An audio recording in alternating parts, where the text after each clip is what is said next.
우리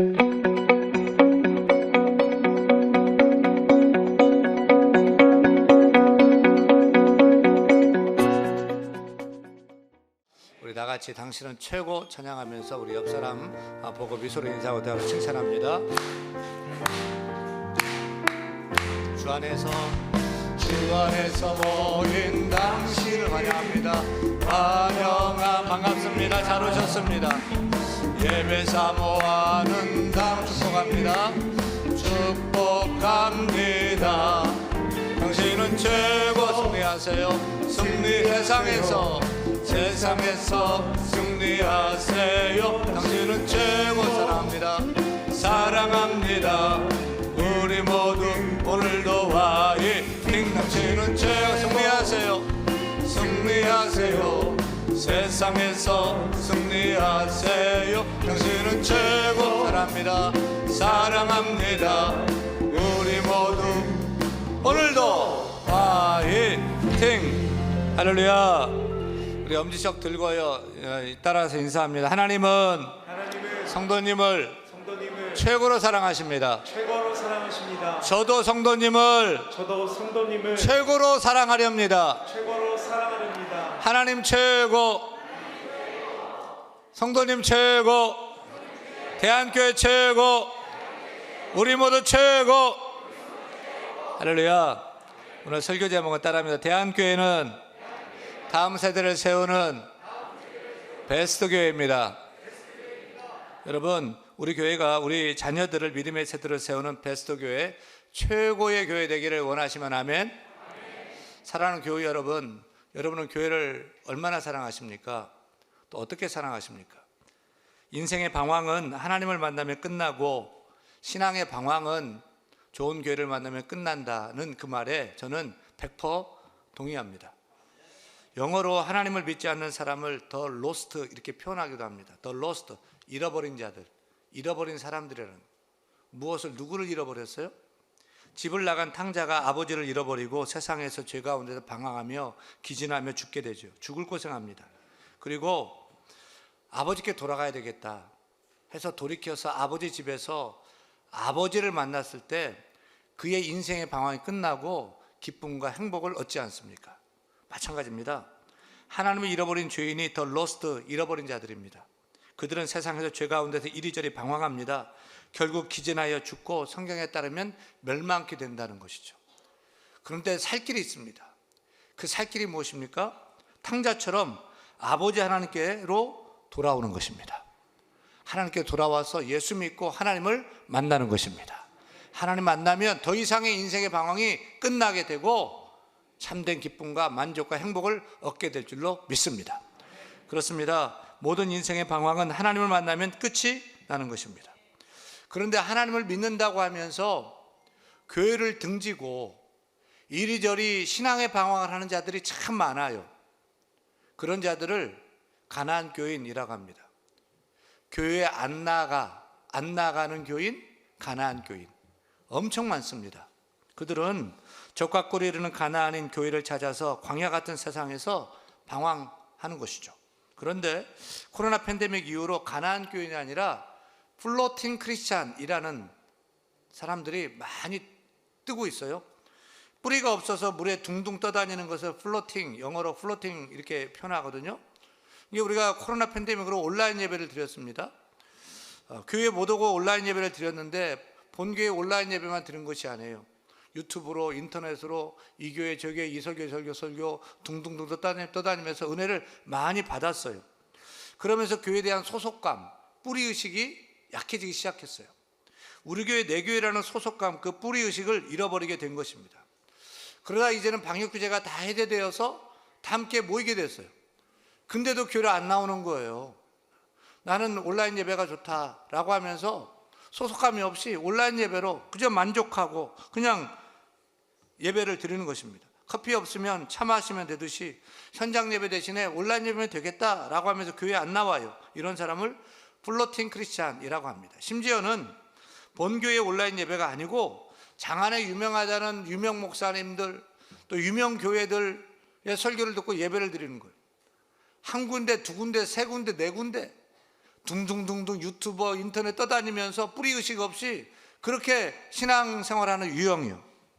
이렇게 개구리밥 같은 부평초처럼 신앙의 뿌리가 있는 것 같은데 물 위에 둥둥 뜬 그런 뿌리를 가진 떠다니는 부평초형 플로팅 크리스찬이 넘쳐나고 있습니다. 그러니까 플로팅 크리스찬은 가나안 교회가 같으면서도 좀 달라요. 가나안 교회는 나는 예수는 믿는데 교회는 싫어. 교회 안 다니는 거예요. 그런데 플로팅 크리스찬은 교회 좋아. 근데 나는 온라인 예배에 너무 안 좋게 하면서 둥둥둥둥 떠다니는 형이죠. 둘 다 좀 걱정이 많이 되죠. 하지만 이런 신앙의 방황도 좋은 교회 만나고 좋은 목사님 만나면 끝나게 될 줄로 믿습니다. 그런 의미에서는 우리 교회가 가나안 교인이든 플로팅 크리스찬이든 모든 신앙의 방황을 끝내고 신앙의 뿌리를 깊이 내리고 내 당대만이 아니라 우리 자녀 세대 3대 4대 주님 오실 때까지 함께 신앙생활하는 좋은 교회가 되기를 간절히 소원합니다. 그래서 저는 우리 대한교회 영혼표를 사랑하고 섬기며 본질을 붙잡고 일어서자로 정하고 사랑과 본질로 목회를 하고자 합니다. 따라합니다. 사랑하고 섬기며 본질을 붙잡고 일어서는 대한교회. 할렐루야. 우리 대한교회 비전선언문 다 아시죠? 같이 읽겠습니다. 대한교회는 하나님과 이웃을 사랑하고 생명력 넘치는 예배와 기도, 철저한 신앙훈련과 영혼을 살리는 전도와 선교를 통해 믿음의 사람과 가정을 세우고 다음 세대를 키우며 세상을 변화시키는 교회를 꿈꿉니다. 이 비전대로 그대로 이루어지기를 원하시면 아멘. 그래서 우리 교회가 해야 될 사명은 이렇습니다. 대한교회 사명 선언문을 읽습니다. 대한교회는 본질을 붙잡고 믿음의 세대를 세우며 이웃을 섬기고 세상을 변화시키는 교회다. 4가지 사명을 붙들어야 돼요. 첫째는 본질을 붙잡는 사명, 둘째는 다음 세대 믿음의 세대를 세우는 사명, 셋째는 이웃을 섬기는 사명, 넷째는 세상을 변화시키는 사명입니다. 이 4가지 사명을 대한교회 핵심 가치로 정하고 집중하고자 해요. 여러분, 우리가 열심히 신앙생활하고 열심히 봉사를 하는 것도 좋지만 핵심을 알고 열심을 내야 돼요. 그리고 열매도 있고 역사도 일어나는 것입니다. 시험을 보는 학생이 열심히 공부한다고 시험 잘 보고 점수가 오르는 게 아니에요. 핵심을 알아야 돼요. 그 핵심 붙잡고 공부를 해야 좋은 결과가 나타나는 거예요. 신앙생활도 마찬가지예요. 신앙의 핵심을 잘 알고서 붙들고서 신앙생활해야지 놀라운 역사가 나타나는 것입니다.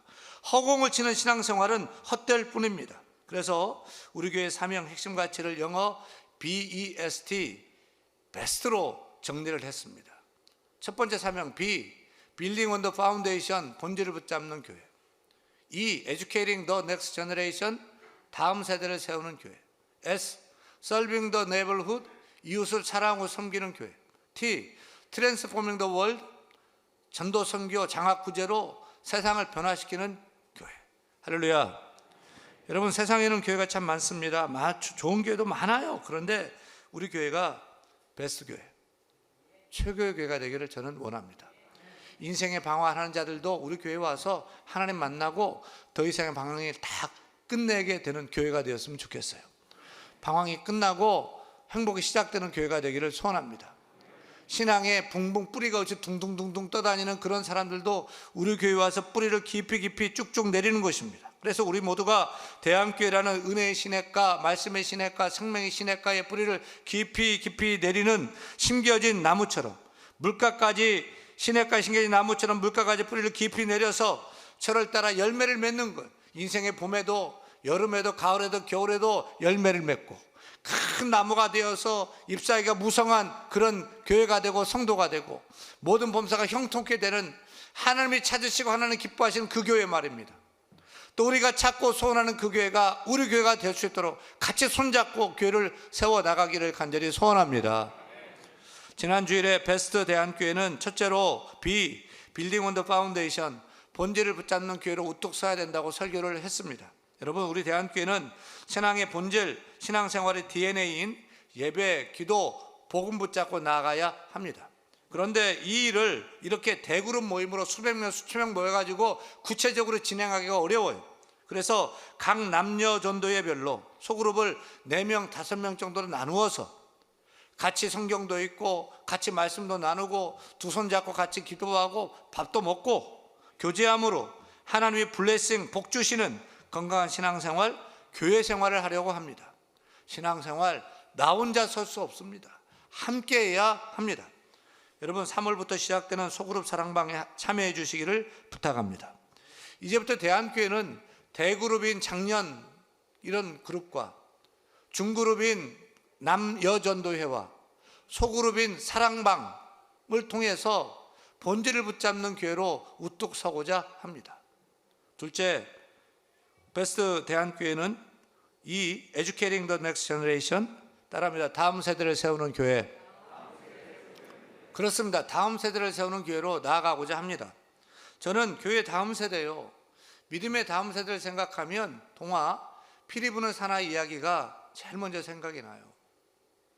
피리 부는 사나이 이야기는 어느 피리 부는 사나이의 그 피리 부는 소리를 따라서 한 동네의 아이들이 한꺼번에 다 사라져버렸다는 끔찍한 결말 때문에 우리가 어른이 되어서도 기억하는 동화이지 않습니까? 흥미로운 사실은 우리가 이 이야기의 배경을 주목해야 돼요. 이 이야기는 바로 유럽에서 흑사병, 패스트라는 끔찍한 그 전염병이 창궐할 때 1246년 6월 26일에 독일의 하멜른이란 동네에서 130명의 어린이들이 실종된 사건에서 발상이 된 동화 얘기예요. 아마도 동네 아이들 흑사병으로 한날에 전부 다 죽어버린 것 같아요. 그래 동네의 다음 세대 아이들이 다 씨가 말라서 다 사라졌다는 것으로 해석이 됩니다. 그런데 공교롭게도 제2의 흑사병이라고 불리기도 하는 이 코로나 전염병은 마치 동화 속에 피리 부는 사나이 이야기처럼 한국교회 어린이들을 한꺼번에 몽땅 갑자기 사라져버리게 한 것입니다. 물론 우리 사회의 저출산 문제, 또 초고령 사회 문제가로 2017년부터 노인 인구가 어린이보다 더 많아졌어요. 동네 학교에, 가정에, 교회에, 학원에 아이들이 점점 사라지고 있는 것이죠. 그래서 전남 광진군에서는 출산 장려금으로 5천만 원을 준대요. 이사 가세요. 전남. 그래도 안 가는 거예요. 아기가 안 나는 거예요. 5천만 원을 주는데. 하지만 교회주일학교는 저출산보다 더 큰 문제로 코로나 팬데믹을 만났어요. 코로나는 전염병이잖아요. 애들을 부모들이 교회 안 보내는 거예요. 부모들이 자녀를 교회 안 보내요. 믿음 좋은 부모님과 함께 오는 아이들만 교회 와서 예배 드릴 수 있어요. 전체로 혼자서 교회 오는 아이들은 거의 없어져 버렸어요. 학교 앞에 가서 전도를 해도 친구 손잡고 오고 하면 되는데 이제는 부모님이 허락하지 않아요. 혼자 못 오게 해요.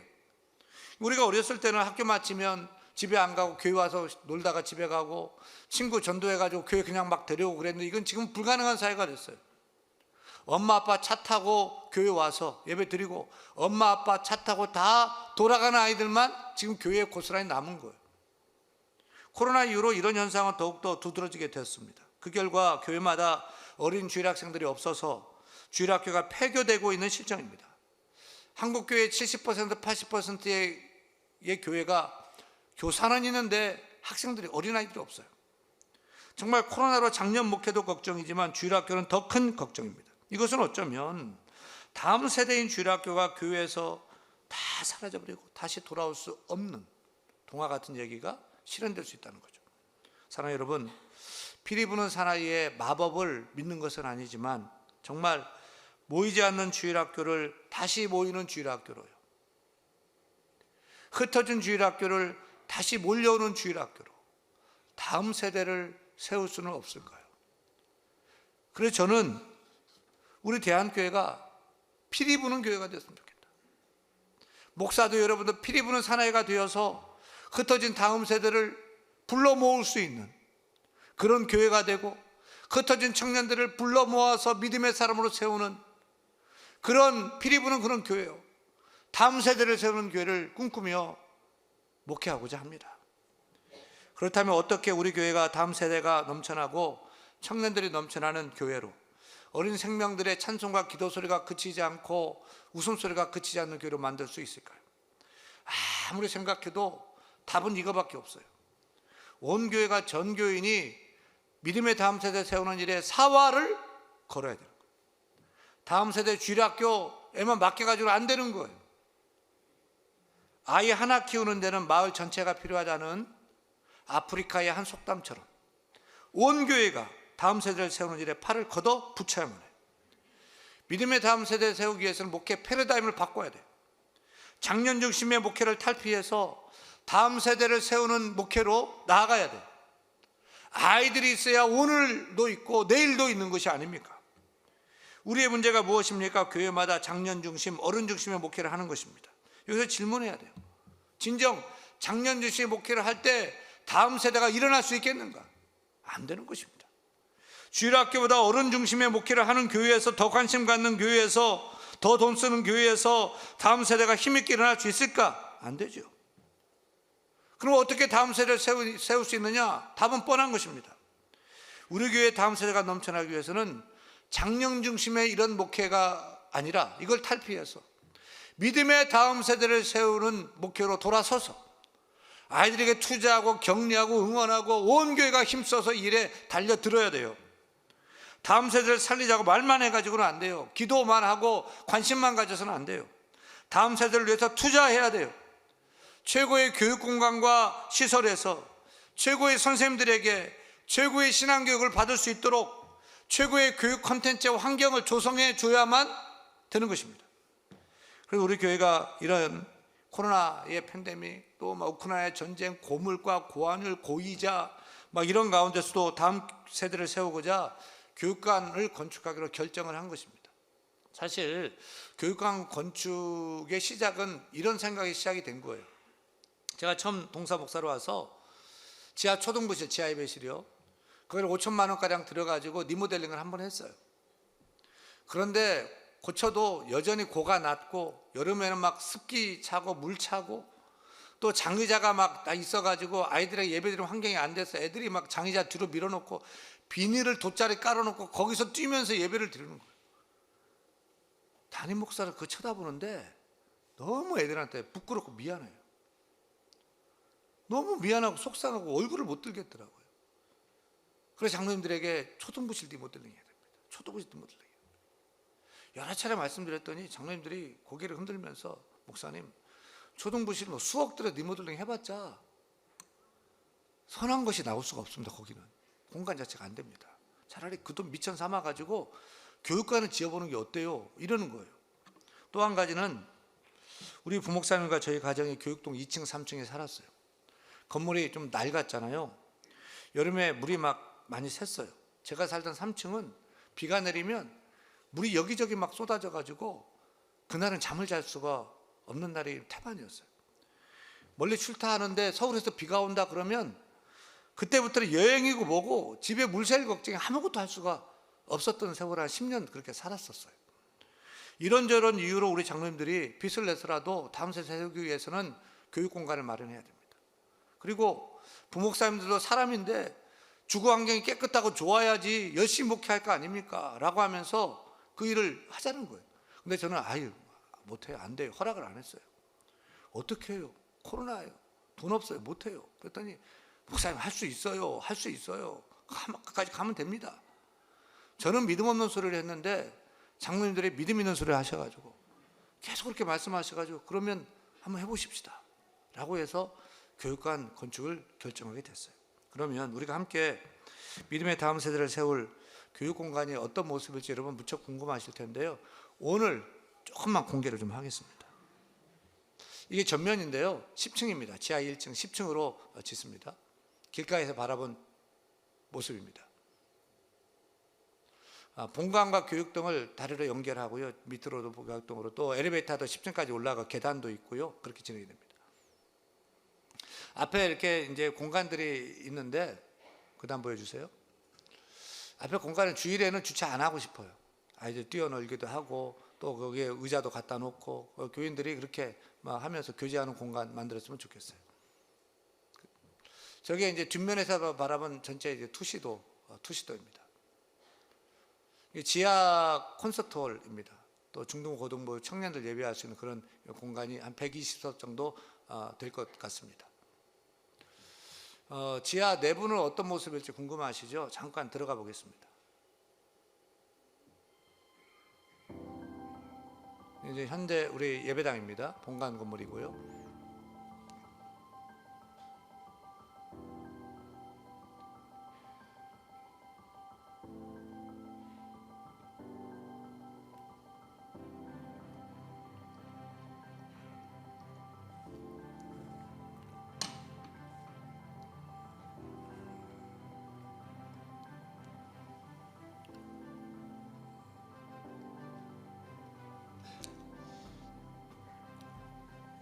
일 1층, 2층, 3층은 모두가 다 교제하는 공간입니다. 엘리베이터로 계단으로 따로 이렇게 조성이 되어 있지만 1, 2, 3층은 안에서도 그 계단을 만들었습니다. 따로. 여기는 디지털실로 만들어서 첨단 디지털 환경을 조성하고 아이들이 뭐 인터넷도 하고 채팅도 하고 게임도 하고 뭐 그런 공간이요. 소그룹실, 소그룹 파티션을 좀 만들려고 하고 3층으로 또 안에서도 계단으로 올라갈 수가 있습니다.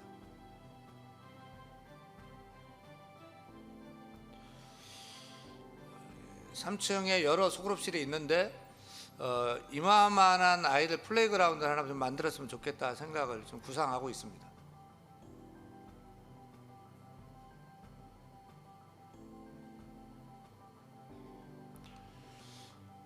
4층입니다. 유치부실쯤 되겠죠. 뭐 여기 뭐 이런 뭐 무덤 같은 거 있는데요. 그건 아니고요. 아이들 환경에 맞는 그런 이제 놀이 시설이며 예배 공간을 만들고 유년부실쯤 될 것입니다. 5층입니다.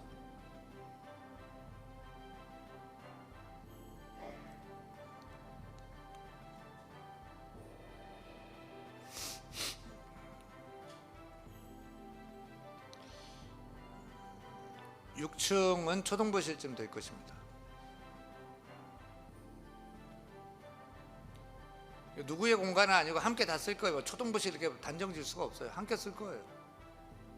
여기 세미나도 할 수 있고 성경 공부도 할 수 있고 여기 모여서 의자 놓고 책상 놓고 7층은 시니어들을 위한 공간으로 소그룹을 만들고 소그룹실을 만들고 또 어른들 함께 모일 수 있는 공간도 만들고 남자 여자 파티션 나눠 가지고 좀 쉬게도 하고 뭐 공간도 이렇게 교제하게 할 것입니다.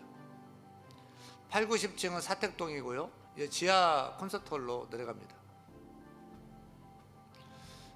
저쪽에 다른 계단이 있고 이쪽은 걸어서 내려가는 이제 지하 예배 통로, 지하 콘서트홀 통로입니다.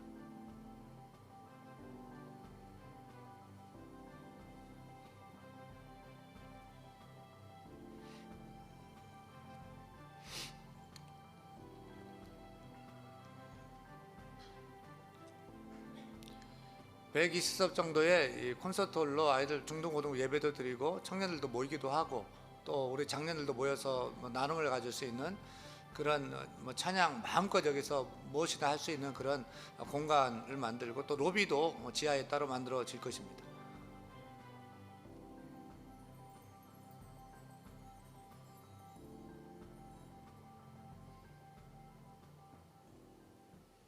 실내 내부는 여러 가지 좀 수정사항은 조금 남아 있지만 하여튼 여기까지입니다.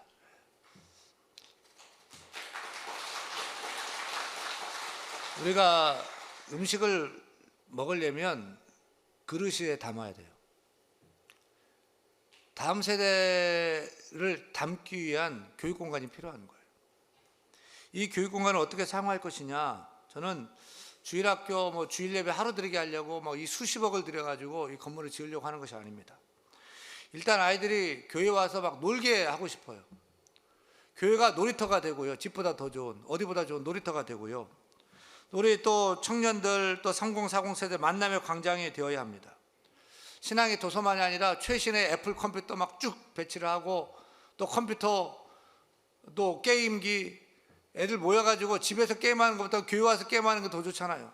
크게 화면 만들어 놓고 게임 배틀도 하게 하고 2층을 디지털 공간으로 만들어서 이 젊은이들이 아이들이 소통하는 그런 공간, 뛰어노는 그런 공간을 만들고 싶어요.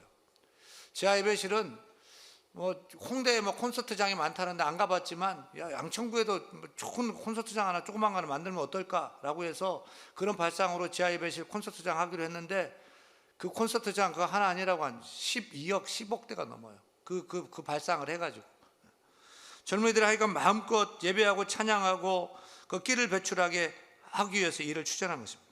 그리고 주중에는 아이들이 교회 와서 놀기도 하고 공부도 하고요. 영어도 가르치고 수학도 가르치고 또 드럼도 가르치고 바이올린도 가르치고 아이들이 신앙으로 지도해서 방과후도 좀 책임졌으면 좋겠다. 주일 하루가 아닌 하여튼 이 공간을 200% 활용할 방안들을 계속 생각을 좀 하고 묵상하고 있어요. 이 모든 일을 하는 것은 다른 거 아닙니다. 우리 아이들에게 성경의 사람 되게 하려고요. 말씀의 사람 되게 하고 기독교 세계관을 가진 아이로 만들기 위해서 교육공간이 필요해서 이 일을 하는 것입니다. 왜요? 왜 성경을 가르쳐야 됩니까? 다 같이 디모데후서 3장 15절 말씀 읽겠습니다. 또 어려서부터 성경을 알았나니 성경은 능히 너로 하여금 그리스도 예수 안에 있는 믿음으로 말미암아 구원에 이르는 지혜가 있게 하느니라. 왜 우리가 성경을 아이들에게 가르쳐야 됩니까? 오직 성경을 통해서만 우리 자녀들이 죄인임을 깨닫고 회개하게 되고 예수 믿어 죄에서 구원받아 하나님 백성 하나님 자녀가 될 수 있기 때문인 줄 믿으시면 아멘. 왜 예수 믿고 구원받았는데 계속 성경을 가르치고 기독교 세계관을 갖게 해야 됩니까? 디모데후서 3장 16절 17절 말씀 읽겠습니다. 모든 성경은 하나님의 감동으로 된 것으로 교훈과 책망과 바르게 함과 의로 교육하기에 유익하니 이는 하나님의 사람으로 온전하게 하며 모든 선한 일을 행할 능력을 갖추게 하려 합니다. 국영수가 중요하지만 그것이 사람을 바꾸는 게 아니에요. 명문대학이 사람을 사람되게 만드는 것이 아니에요. 좋은 직장, 고액의 연봉이 사람을 새롭게 하고 이 성숙한 사람을 만드는 게 아닙니다. 오직 하나님 말씀만이 가능한 줄로 믿습니다.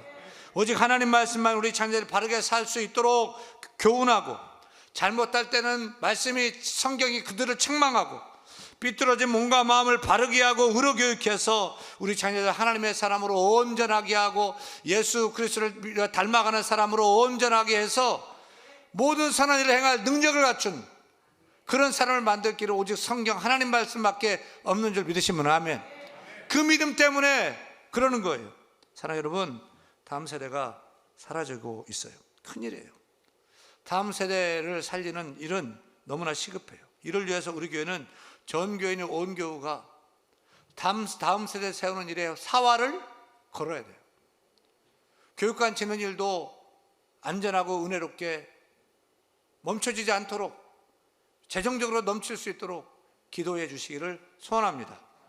무엇보다 우리 교사들이 보람되게 가르칠 수 있도록 인정해 주세요. 우리 선생님이 최고다, 존경해 주세요. 알아주시고 지치지 않게 우리 아이들을 말씀으로 잘 가르쳐 훌륭한 그런 하나님의 사람으로 세워질 수 있도록 교사들을 이끌어 주시는 책임도 여러분에게 있습니다. 그리고 오직 하나님 말씀의 성경을 가르쳐야 될 줄로 믿습니다. 우리 자녀들이 기독교 세계관으로 투철해져서 이 험하고 악한 세상을 승리하며 살 수 있도록 교육하는 우리 모두가 되고 우리 교회가 될 수 있기를 간절히 축원합니다. 축원합니다.